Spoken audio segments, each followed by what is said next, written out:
বিএনপির গুলশানের কার্যালয়ের সামনে এই মুহূর্তে মনোনয়ন প্রত্যাশীদের ভিড় দেখা যাচ্ছে।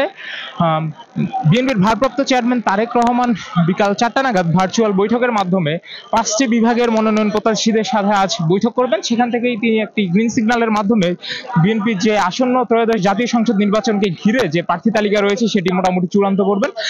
যে 5টি বিভাগের প্রার্থীরা এই মুহূর্তে বিএনপির পার্টি অফিসের সামনে, গুলশানের পার্টি অফিসের সামনে অবস্থান করছেন। তার মধ্যে রয়েছে রাজশাহী বিভাগ, ঢাকা বিভাগ, সিলেট বিভাগ, খুলনা বিভাগ এবং বরিশাল বিভাগ। বিএনপি সূত্র যেটি বলছে যে অর্থাৎ বিএনপির চূড়ান্ত প্রার্থী তালিকা প্রকাশের পূর্বে এটি তাদের প্রার্থীদের সাথে তাদের চূড়ান্ত বৈঠক। গতকাল 5টি বিভাগের প্রার্থীদের সাথে জনাব তারেক রহমান ভার্চুয়ালি বৈঠক করেছেন গত রবিবার। আজ বাকি যে 5টি বিভাগ রয়েছে সেই 5টি বিভাগের যে প্রার্থীরা রয়েছেন, মনোনয়ন প্রত্যাশীরা রয়েছেন, তাদের সাথে তারেক রহমানের এই বৈঠক। আজকের যে 5টি বিভাগ রয়েছে তার মধ্যে রয়েছে রাজশাহী বিভাগ, ঢাকা বিভাগ, খুলনা বিভাগ, সিলেট এবং বরিশাল বিভাগ। গতকাল যে 5টি আসনের প্রার্থীদের সাথে জনাব তারেক রহমান বৈঠক করেছেন সেটি ছিল চট্টগ্রাম বিভাগ, কুমিল্লা, ফরিদপুর, রংপুর।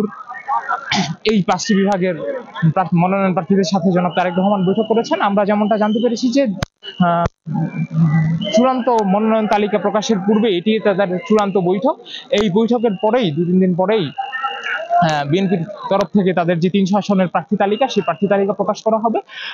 এখানে তাদের যে নতুন বাংলাদেশ গড়ার স্বপ্নের সাথে যাদের যেসব প্রার্থীদের আচরণ কিংবা তাদের ভীষণ মিলবে তাদের সাথেই তাদেরকে চূড়ান্ত তালিকায় প্রার্থিতা দেওয়া হবে বলে বিএনপি একটি আমাদের নিশ্চিত করেছে।